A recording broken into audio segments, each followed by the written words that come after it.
Markle has been incredibly hyper-focused on the buzzword of the year. Well, really, actually, it's a buzzword from a couple years ago. But for Meghan, she's just figured this out or latched onto it for some reason. But Meghan Markle's quest to be viewed as, to appear authentic, has backfired. Naturally, everything she does backfires. But what's happened is that it has left her public image feeling less genuine than ever before. And this is a major problem for her. Her pursuit of this authenticity label has escalated this year. But she has a little bit of a history of focusing on this, which kind of makes sense.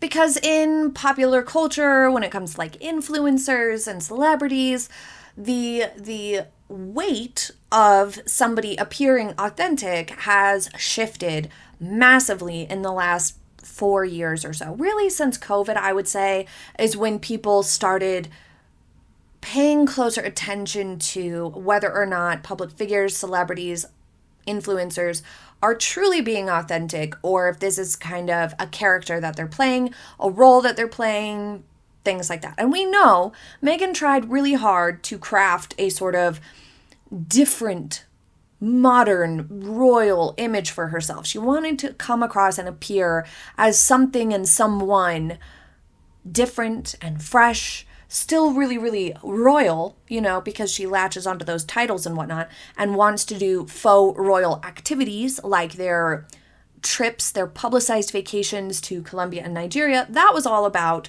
and for the sake of creating this faux royal image. It didn't work. But her attempts at trying to get authenticity on board as one of her labels and part of her image it's not working. But she's been toying with this idea for a while. Big reason why it's not working, why it's not coming across well, let me just direct you to the Eras Tour video. I will link it at the top of the page, and I will try to remember to link it in the description box.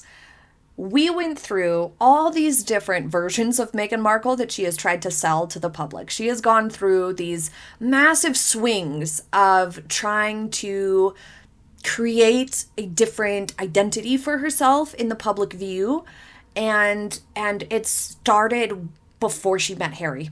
It kind of began with her wanting to be taken and viewed as a serious philanthropist and humanitarian.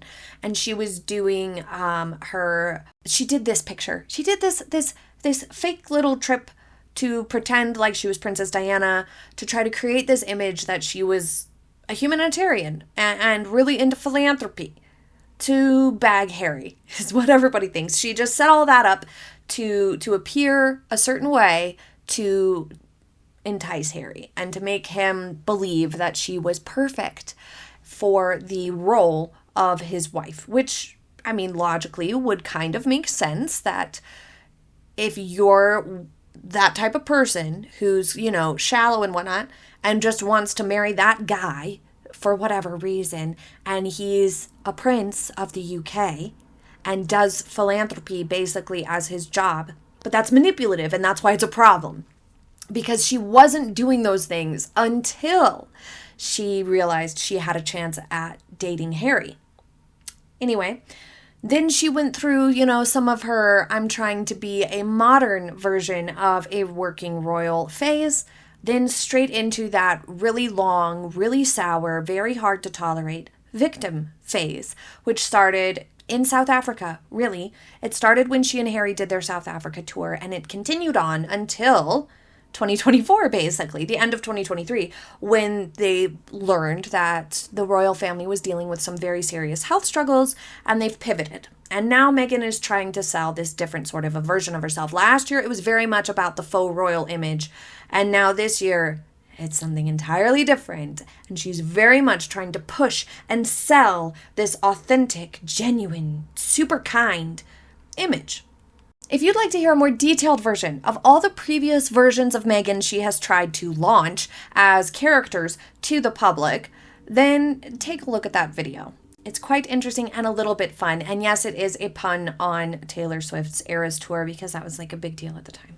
Anyway, it's important to remember though, things like authentic, genuine, down to earth, These are things that people observe in you and will say about you or someone. And eventually, those labels or attributes become a part of their public image because the public consensus is that that person really is down to earth. Because so many different people saw independently that that person is that way, be it genuine, down to earth, kind, whatever. And so many people agree with it that then it kind of becomes synonymous with that person. It's never something, and this can happen on a small scale, like in a community or within a school or a workplace, but it can also happen broader, like with celebrities and public figures. But it's never something that those people say about themselves, like Queen Elizabeth, for example. It's undisputed how poised she was and how smart she was about how she came across to the public as genuinely caring about the values of being a good person and respecting the position that she was in. And she set a good example for her family to respect the positions that they're in. I think that these sorts of things people attribute to her. Never did we hear her say it about herself, right? So there's lots of other examples, but I think she's one that is like the least controversial. Most people will agree that she was very good in her position. And a lot of that was because of the way she conducted herself and the values that she held and the priorities that she made clear and acted upon and stayed true to. And because of that, now people can look at her and say, she was this way. It wasn't something that she had to tell us to think. It was just obvious. And people created a sort of public consensus about her based on the way she behaved. The second a public figure or a celebrity or a person in real life, the second someone starts labeling themselves as something like this, some sort of a positive attribute, one of those types of things that really should be left for someone else to say about you, that is the moment that people tend to reject that label. People don't like being told what to think, but also it's obvious what's really going on when you do that. And we'll get into that in a little bit later in today's video. Meghan's quest to appear authentic has really picked up speed this year, and she's clearly obsessed with it. And we're going to get into what her motivations could possibly be and the pitfalls of the way she's going about this. But first, let's take a step back to where this sort of began. One might reach as far back as 2019 to pinpoint Meghan Markle's desire to come across authentic to the public as a sort of point where it really began and became obvious. Back when she was a working royal, she consistently distanced herself from traditional royal protocols. At the time, she seemed to try to frame this as sort of citing the need for more openness, emotional honesty, and wanting to do things in a more modern way. But her clear unwillingness to ever play nice with others, to ever just follow the requests, learn the ropes a little bit, what it ended up showing us was defiance on Meghan's part, opposition, being contrary just for the sake of it, rather than any sort of authentic desire or real reason. Like, there was no real reason to not wear bland, dark, black types of colors. There was no real reason for that. Meghan tried to fake a reason and pull one out of thin air and lie and be like, oh, it was because I wasn't supposed to wear the same color as them. And I thought, well, they'll never wear camel. They'll never wear black. They'll never wear beige or gray. False. Lies. Nonsense. That is not why she did it. She did it because she wanted to convey this sort of serious, modern tone that she was a power woman and needed respect and that she was going to do things her way. That's why she did it. That was the authentic desire behind it. But there's lots of examples of problems here. Like, for example, the 2019 interview with ITV during the South Africa tour, where she said, not many people have asked me if I'm okay. That set the internet aflame with rage that somebody so privileged would have the audacity to do such a thing on TV, like just super cringe on top of it all. But this was so inappropriate that the entire episode was criticized by the vast majority of the public due to her sheer position and privilege in life, the fact that she had resources and options at her disposal that most people don't, the fact that it's just poor taste, like not socially acceptable, really bad etiquette to do something like that, like bad manners, okay? In short, it didn't work, but she thought, well, I'm going to be authentic here. I'm going to share how I'm actually feeling. I'm not just going to pretend. But the big plot hole that she missed was that, all of us have to pretend that everything is hunky-dory when we go into work. And we have to go into work or else we won't make money. We'll lose a job. So we show up, we pretend we're fine, we act professional, we leave our personal stuff at the door. Especially people with more intense jobs. They have got to put their personal lives out of their mind to focus on their job.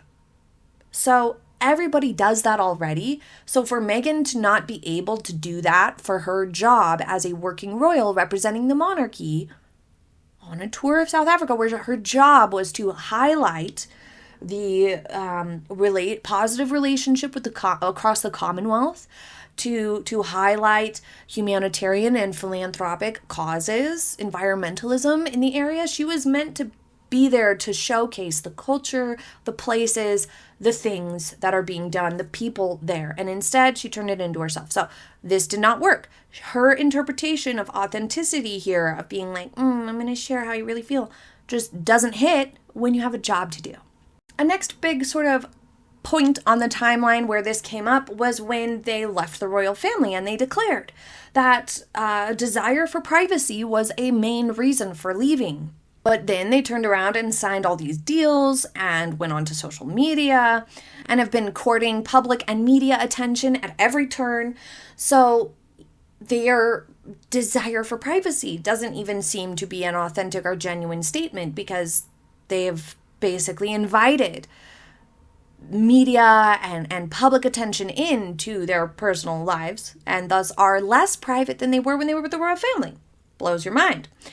Even their posts or announcements or appearances seem highly curated, overly polished to the point where they look overworked, but also perhaps most conspicuously timed for impact. They tend to put out statements or news bits or announcements or posts right at the very moment that there's something going on with the royal family or one of their birthdays or something significant, as if they are purposefully timing these things to compete or to, just be annoying. I don't know. But it really undermines the idea of raw honesty and just being genuine and authentic. You wouldn't have so many conspicuous timing moments and coincidences of these sorts of things. That would not happen if you were genuinely just going about your business. The odds are not in their favor there. To skeptics, it feels like Meghan really wants to control the spotlight, not to step away from it entirely. If she actually was being authentic, then there would rarely have been any sort of conspicuous posts on the same day as a significant moment for the royal family, for example. And what Meghan, and probably Harry too, thought would be a very organic sharing of their story on Oprah, the whole thing blew up in their face. Almost immediately, it was proven that Meghan and Harry told over a dozen lies between them, and since people have speculated there's upwards of 30 lies or contradictions or mischaracterizations. So basically moments where they intentionally were not perfectly honest in providing the context and entire picture and facts. They were kind of manipulating things and or lying in over 30 moments. Because that didn't work, Meghan's pursuit of being labeled as authentic had to continue on into their next big mistake of the Harry and Meghan Netflix special in 2022. It was marketed as the couple telling their truth, which we all know that is code for a manipulated, sort of taken out of context, shifting facts around a little bit and or lying to paint a totally different picture than what's reality and not a fair picture, right? Not being objective, but self-serving in their telling of tales. But the Netflix series was meant to provide a behind-the-scenes look at their life, which immediately raised concerns of them being hypocritical because they, remember, said they wanted privacy. And then they're like, Netflix, come along, film us when we're like at home, and let's provide you some home pictures, home videos, interviews about intimate things and private things. Okay. So although the series was more intimate in tone, in that they did, a lot of it had to do with the director and the way they designed the interviews and whatnot. Critics argued, though, that the selective footage, the luxury settings contradicted the image of being relatable, and perhaps more importantly, them doubling down on their lies and complaints of small problems too, did not lend itself to this desire to appear as authentic and just, I'm out here just being totally honest and bravely telling my side of the story. That's what Meghan wanted at the time, and it just didn't work because of reasons previously stated. Across all the interviews and projects, countless, what really stands out to me the most is that if airing private grievances between family members is Meghan's idea of being authentic, that's her being authentic. She's like, this is me just being completely honest, being completely myself and genuine. And that's what she's choosing to do, to air dirty laundry, as some people say, or to just talk about your family members effectively behind their back, not giving them any sort of a platform or opportunity to share their experience and to maybe put it into context of everything else that was going on at the time, stuff like that. Then that says a lot about her character, does it not? What kind of person goes on TV or any public platform, even on a smaller scale like social media, and spreads lies, paints really negative, critical pictures of family members who are not able or unwilling to defend themselves, to just refute the allegations is something that they won't even do. So to go on there and to do those things, it seems like you're taking advantage of this situation, that you're being a bit of a bully. If that was authentic Harry and Meghan, then that explains why people don't like them, because that's kind of a shitty thing to do, especially to family members, to grandparents. Oh my gosh. In a broad sense, people have the strong impression that Meghan is calculated. She's overly curated. Her attempts at being strategic, she does try to look and act a certain way, but it's made up. It's not her for real. As we discussed with her Eras tour, she creates and soft launches public versions of herself, which come across as poorly written, made-for-daytime TV characters on low-budget soap operas. She comes across as these weird, dated, bland, fake caricatures. She conveys a sense of carefully managing appearances, even though her pulse on what would work and what makes sense is way, way off. But she does it to cultivate whatever it is that she's trying to make her brand at any given moment. So prominent previous attempts at this were, like we said, the victim identity, which has been particularly hard to shake and was extraordinarily off-putting to the public. It backfired and made her look bitter, mean, and difficult. It created a very strong identity and reputation for her in the public view of somebody who is malcontent, complains over little things, thin-skinned, ridiculous, and annoying. And now she is trying to soft launch this idea that she is super kind, so thoughtful. Her idea of self-care is caring for others. And she is so authentic. This image that she's trying to convey, it just isn't working because, well, she's trying to convey an image rather than just be herself and let an image form organically, but is also not cohesive. Even her makeup and fashion don't really align with the image that she's trying to push of this effortless authenticity. She dresses more like a poorly done, messy, and boring version of Blake Lively's character in A Simple Favor. That's kind of how Meghan Markle dresses, or some people might view her wardrobe as snooty, pretentious rich lady who has no idea how to get clothes that fit her body properly. But she makes some of the most impractical choices we have ever seen. She doesn't look comfortable in her clothing, and it's in contrast to this softer, kind, genuine image that she wants to project right now. The way she dresses, the way she shows up places and looks is more harsh and more stuffy and also kind of laughably ridiculous. But she's faced further challenges to her authenticity narrative that she's trying to sell right now. One of the biggest is those perceptions of contradictions. A lot of critics of Meghan argue that her desire for privacy clashes with her media presence so strongly that it's difficult not to view Meghan as a hypocrite, like as a prominent label to her existence, hypocritical. Same with Harry. He has the same problem. The mixed messaging of wanting to be understood but also tightly controlling the narrative also leads to skepticism. Public doubt in Meghan Markle has only grown since her royal days because of the lies that she has been found to tell frequently. This is a pattern of behavior of lying and deceit, manipulating the truth, things like that has spanned years, you guys, nearly 10 years. We can look back and see a pattern of proven lies, like she's been found out to have lied. For example, she's on the record admitting to lying to a judge in a court case.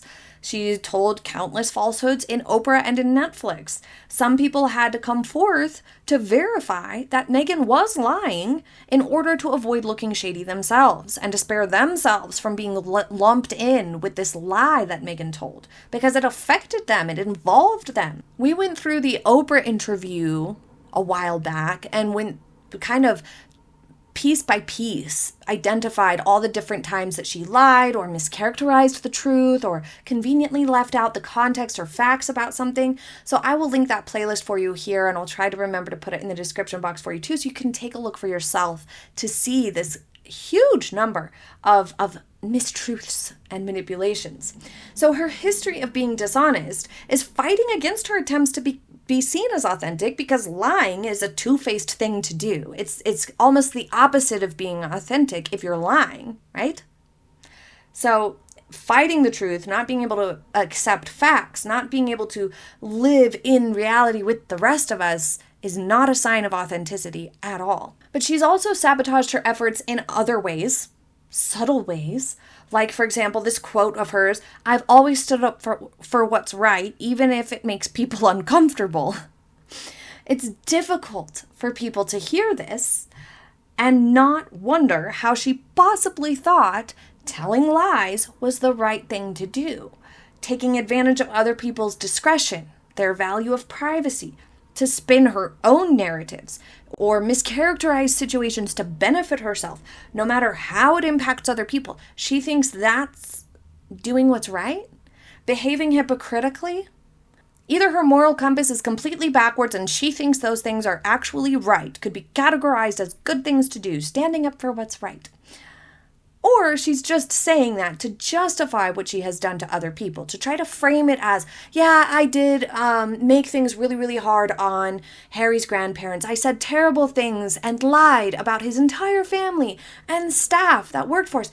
I made things difficult for everybody around me. But their discomfort is because I was standing up for what's right. That's what she's trying to sell. That's how she wants people to view it.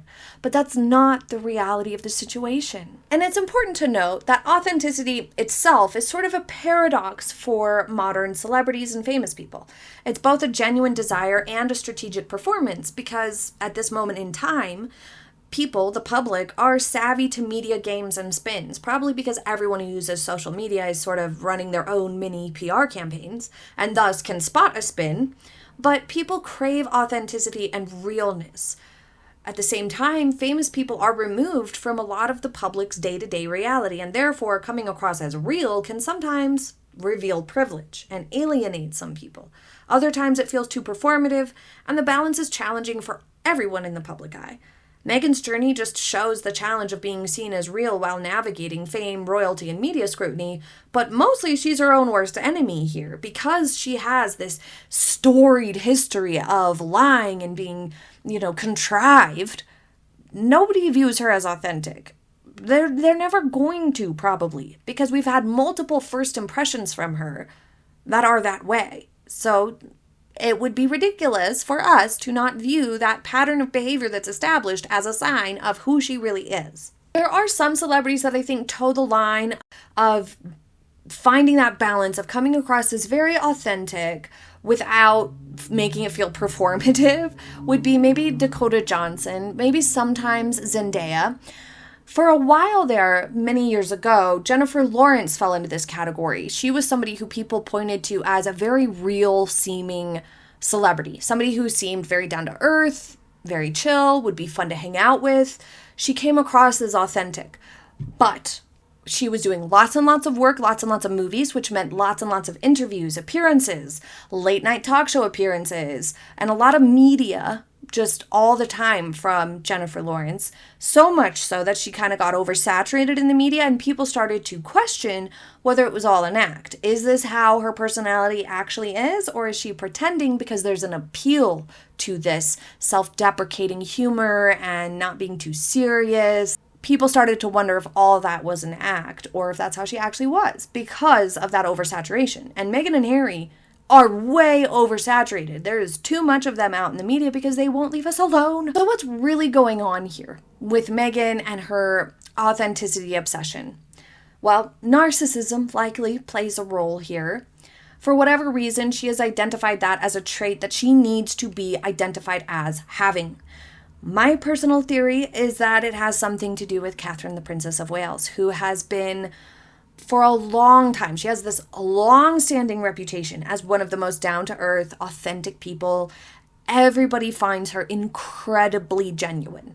Everybody who's ever met her, worked with her, has positive things to say and says she's very, very genuine. It comes across very authentic to the public and online, in the news, all of these things. In all formats, Catherine is coming across this way, and she's popular because of it, in large part. People really like that and really see it in her and have been saying it about her for many, many years. Probably a good 10 years or so, we started hearing this, these positive assessments of Catherine picking up speed and more and more and more as she took on more work. Once Prince Louis was born and stuff, she, has increased her workload. Up until last year, of course, she was increasing her workload, and so she was out more, she was doing more, people were getting to know her more, and word was going around at how authentic she is and how kind and genuine she is, how lovely she is.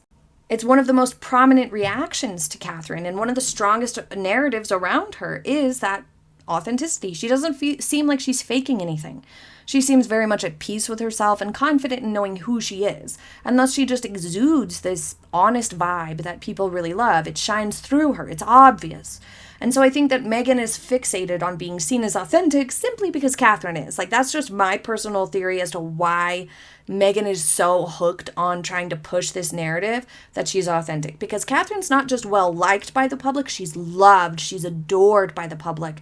And Meghan wants that more than anything. That's why she's so obsessed with trying to look like Princess Diana a lot of the time, and why she tries to pretend that she's a royal still, and why she does the things that she does is because she really craves that adoration. And Catherine has that. And maybe Meghan was like, well, it's probably because they say that she's authentic, so I'm going to say that I'm authentic. But please leave your theory in the comments as to why you think Meghan is, latching on to authenticity label.